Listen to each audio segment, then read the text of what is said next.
Well, since we're about halfway through the NFL season and my team season is, for all intents and purposes, effectively over, even though they don't have a first-round pick, so it really doesn't matter all that much.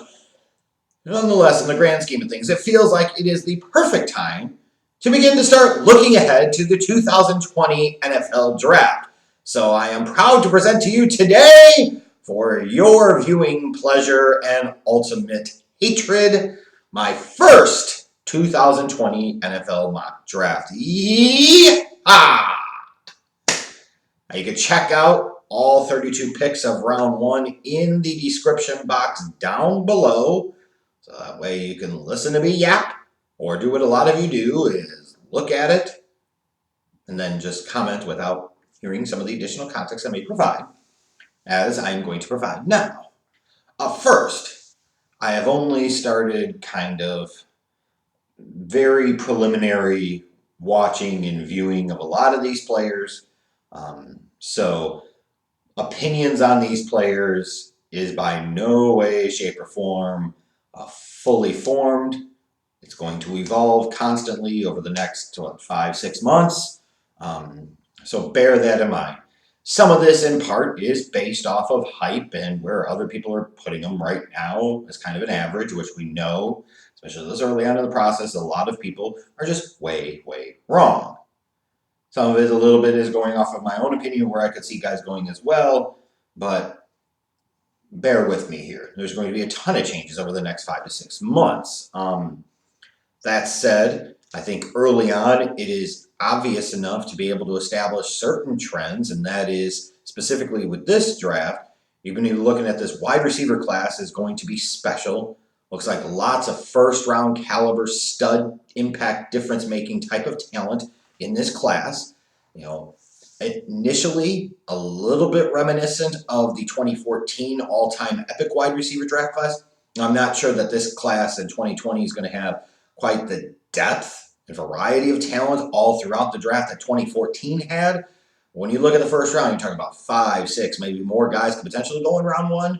That's a pretty talented class, and it's a really, really good class. Probably headed off by Alabama's duo of Ruggs and Jeudy, but that's not all. You got CeeDee Lamb, you got the kid from Colorado, you got all these different dudes. Like I've even got Antonio Golden from Liberty in round number 1. This is a loaded wide receiver class. I cannot emphasize that enough. So if you're looking for potential game breakers and difference makers on the outside, it's a good year to be looking for just that. The offensive tackle class looks really good, especially at the top. I think you're going to see several names be called in round number 1, and some of that just can be due to the fact that offensive tackle is a premier position in the National Football League. You have to be able to protect your quarterback's blind side. In general, you have to be able to protect against edge pressure. You know, there are lots of teams that could use upgrades at either left tackle or right tackle. And with all the talk that you always hear every year about, well, this guy's a left tackle versus this guy's a right tackle, I think people really need to come to the understanding that it is one of the most outdated references when it comes to the draft we could possibly think of. Because a lot of teams put their premier edge rushers on the left side, which means they face off against the right tackle. Either the guy can play tackle or he can't. It no longer matters whether it is left side or right side. It makes no damn bit of difference. But you're probably looking at, even though I think I only had 4 going in my mock in round 1, you're probably looking at somewhere around 6 to 7 probably will end up going there, and then maybe 2 or 3 interior linemen. Because again, you can have this great quarterback, or you can have all this talent on the outside at the receiver position. But if you don't have a line that can protect, you don't have a line that can block consistently, you're not going anywhere. Again, see Chicago. You don't have the quarterback either. But nonetheless, I digress. And then we get to that quarterback position. You have lots of teams that are going to come into this draft quarterback needy. You have the Dolphins and the Bengals at the very top of the draft, where it's quite obvious that they're not winning games this year, and they are clearly going for a quarterback in 2020 to kind of really kick off their rebuilding projects. Now, you're going to hear a lot of talk about Tua being the presumptive number 1 guy. Tank for Tua, tank for Tua.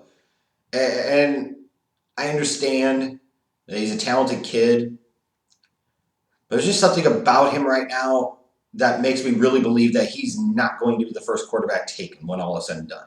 And maybe not even the second quarterback taken. Sounds crazy, maybe, but maybe not to some of you. So all these people saying hashtag tank for Tua. Maybe it's hashtag job for Justin or hashtag blow for Burrow.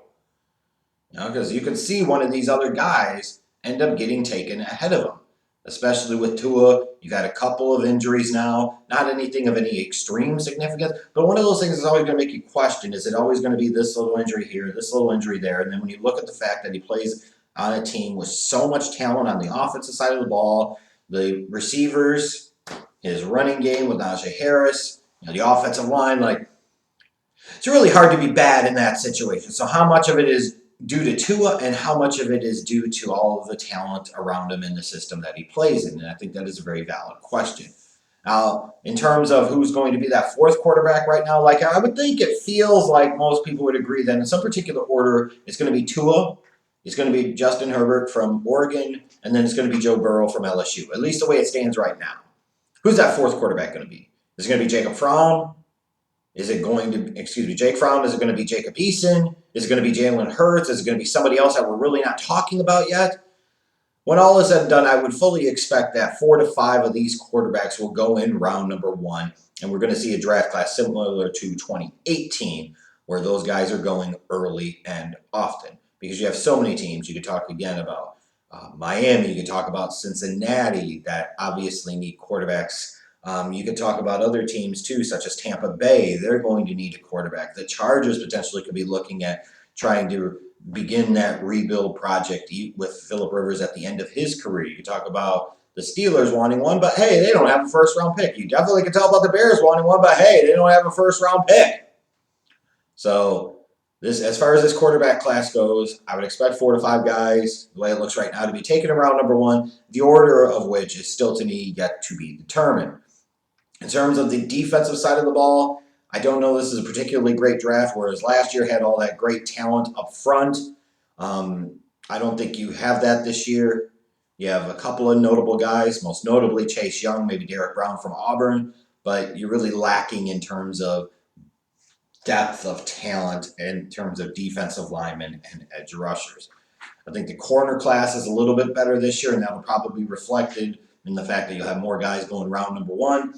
But this is not going to be a draft I think you look at and say that the defense is on par with the offense. It is clearly an offense-heavy draft. I mean, you're probably looking at potentially 3 running backs going in round 1. You would have to think DeAndre Swift, Etienne, and Jonathan Taylor would be guys that all have round 1 possibilities. This is going to be an offense-heavy draft. So if you're a team going into 2020 and you're trying to rebuild and you want to rebuild around your young quarterback, this is exactly the draft to get it done. If you're looking to rebuild your defense, well, you better get to work and go through your process and make sure that you get the right guy, because the talent is not as heavy on that side of the ball.